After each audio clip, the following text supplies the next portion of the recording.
High Definition News updated for Friday, November 4th, 2016. I'm Jeff Kaufman. It is a choice between two very different visions for America. To all Americans, I say it's time for change and it's time for new leadership. Donald Trump and Hillary Clinton make their last appeals to voters as the hours and minutes tick away in election 2016. After more than a year of being bombarded by claims, counterclaims, insults, taunts, character assassinations, exaggerations, and outright lies, and oh sure, some actual policy proposals, the millions of voters who have not taken advantage of early voting will step into voting booths from sea to shining sea and beyond and choose the next president of the United States. Finally, 3 days and about 12 hours from now.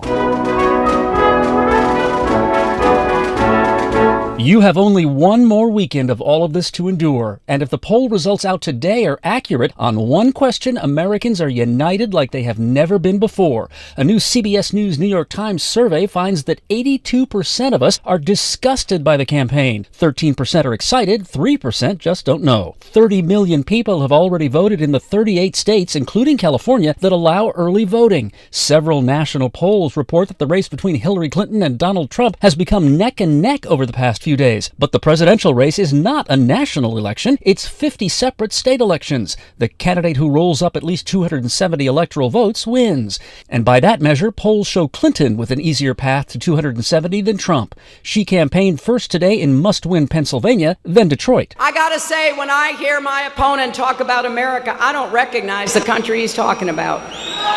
It is so dark, so divisive, so hateful. That is not the America that I believe in.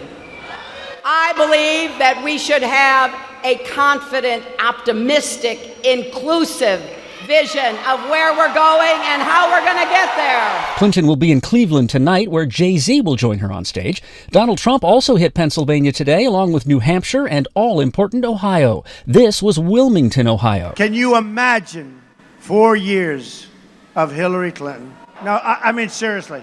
Forget about running, forget about the race. Can you imagine?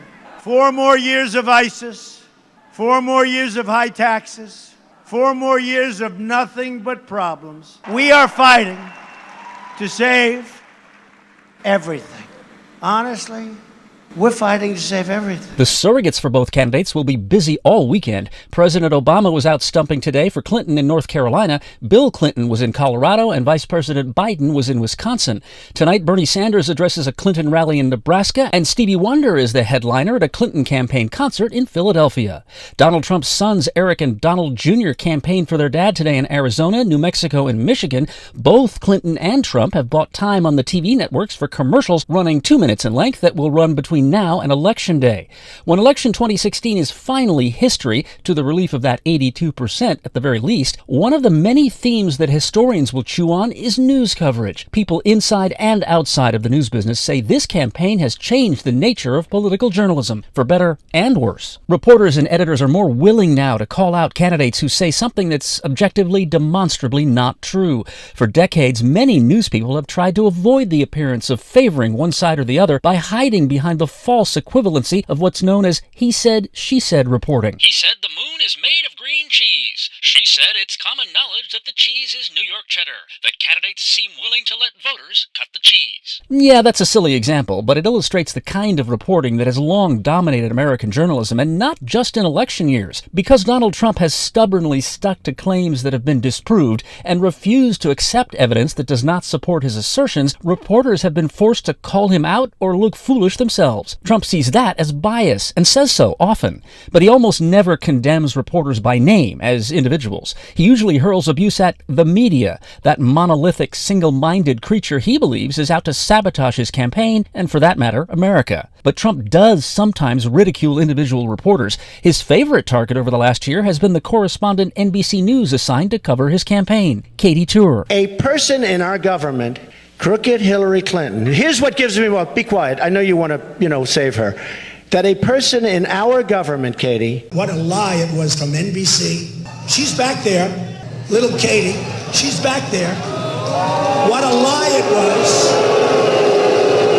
No, what a lie. Katie Tur. What a lie it was from NBC to have written that. Third-rate reporter. Remember that, third rate.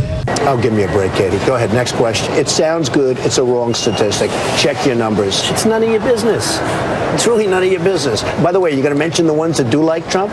You don't do that, do you? I watched somebody from NBC, this person, Katie Tur. She knows nothing about my campaign. She said, things about my campaign like she's an expert. We don't even let her in. We don't talk to her. We don't let people talk to her because she's not a very good reporter. That's just a taste. Some of her colleagues on the campaign beat have come to Tur's defense on Twitter using the hashtag #I'mWithTur, a play on Hillary Clinton's I'm With Her campaign slogan. Katie Tur can take care of herself, and does so, but she told MSNBC on Wednesday night that this campaign has been unlike any she's covered. It's been a wild ride for about a year and a half, and it is a unique experience to have an entire crowd of people, whether it is a open-air venue or a stadium with 10,000+ people booing you, and it's especially unique when they're actually saying your name and looking directly at you. Actually, some people in the crowd at Trump events have done more than boo, but we're not allowed to repeat on the radio what they shouted at Tur. After one particularly nasty Trump rally in South Carolina, the Secret Service walked Tur to her car just to be on the safe side. Here was Trump 2 days ago in Miami. We have 2 more today in Florida, and we have massive crowds. There's something happening. They're not reporting it. Katie, you're not reporting it, Katie. But there's something happening, Katie. There's something happening, Katie. But then Trump went back to the complaint about the news media that he raises at almost every public appearance, specifically about the pool camera that remains focused on the podium at all times. It's too bad those cameras aren't turning around to see this incredible group of people with thousands more outside. Isn't it too bad? They don't do it. As others have repeatedly pointed out, that is pure nonsense. Wednesday night on MSNBC's The 11th Hour, Katie Tur explained that not only was Trump lying, but that he knows it. The pool camera is one camera that sits in the middle of the press area, and it shoots the candidate, and it stays on the candidate at all times because we're trying to get what the candidate says, and it goes out to all of the networks. That camera is stationary. It is never supposed to move. The rest of the networks have their own cameras that move all the time and show their feeds alongside that pool camera. And Donald Trump has joked in private, because he is a man who does entertainment for a living. He understands how it works, or he used to at least. He understands the production quality of this, and he's joked about how he knows how a pool camera works. So this is a shtick that he does. It's to rile up his base. It's to give them an excuse for polls that might not be in his favor. It's to give them an excuse to berate somebody other than Donald Trump and to blame somebody for something that doesn't look as good as they want it to look. NBC News correspondent Katie Tur. Same deal on the Democratic side. One pool camera focuses on Hillary Clinton, and all the TV and web media have access to that feed. Every outlet then can, if it chooses, also send its own camera to the event to shoot other angles, interviews, that sort of thing. That's how it works at the Capitol for the President's State of the Union address, and for that matter at the state capitol for the governor's State of the State address. Every presidential news conference, speech on the road somewhere, almost all the video you ever see of the President of the United States is pool video. The networks take turns providing the pool camera and photographer, just as reporters for the wire services and major newspapers alternate day to day serving as the pool reporter. When physical space or sometimes restrictions on access, for example in a foreign country, prevent the whole White House press corps from being in the room with the president for an event, one reporter goes. He or she takes notes and later reads them verbatim to the other reporters, who all then go write their own stories in their own words. This is how it has worked for decades. Decades. No matter who's president, no matter which party controls Congress. It's part of the machinery of how work gets done in Washington, in Sacramento, in LA, in cities all over the country, and there's nothing new and nothing sinister about it, unless you don't know how things work. Or, in the case of Donald Trump, let's be clear, you do know how things work, but your audience does not, and you use their lack of experience to try to make the everyday sound evil. Here's some catch-up for your Friday supper. This is some of what might have got past you in the last 24 hours. From the High Definition News Data Desk. The Labor Department says the national unemployment rate was at 4.9% in October, down from an even 5% in September. The economy added 161,000 new jobs, slightly fewer than economists predicted. If you're looking, they're hiring in healthcare, financial services, and business services. As we head into year 6 of the drought, federal monitors say about a quarter of California is no longer really experiencing drought conditions. Unfortunately for us, that quarter is in Northern California, which got a lot of rain in October. Central and Southern California, still dry. Next month, state water officials will begin measuring the Sierra snowpack, which supplies much of the water to the southern part of the state. Then we'll really know, as Kenny Rogers used to sing, what condition our condition is in. The condition of about 100 USC students is improving today, but for a while it was touch and go, mostly go. The past few weeks, Trojan dorms have been hit by a wave of norovirus. That stomach flu to you and me. I was really sick and went to go throw up, and then he goes in the bathroom like... I think we all know what the stomach flu is. Let's skip the Technicolor descriptions.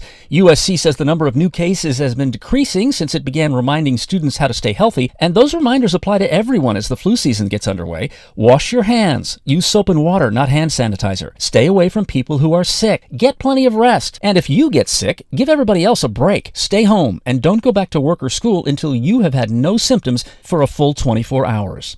Long Beach no longer has an elementary school named for the commander of Confederate forces in the Civil War. The school board began the process of renaming Robert E. Lee Elementary in the Zephyria neighborhood after last year's racially motivated church shooting in Charleston, South Carolina. The school was rededicated yesterday as Olivia Nieto Herrera Elementary, named for the community activist who was also the first Mexican-American woman to run for the Long Beach City Council. You may have to step around and over some construction along the Blue Line for the next year. The MTA is spending $30 million on new pedestrian gates, fences, signs, and walkways at 27 intersections in Long Beach, Compton, and LA. The goal is fewer collisions and pedestrian injuries. Southern California airports made one best of list and one worst of list this week. Long Beach Airport is number 7 on this year's Condé Nast Reader's Choice list of the country's best airports. That's up from number 10 last year. Indianapolis was voted number 1. Long Beach is the only California airport in the top 10. Voters like the airport's old-style terminal because it reminds them of the glamour of flying.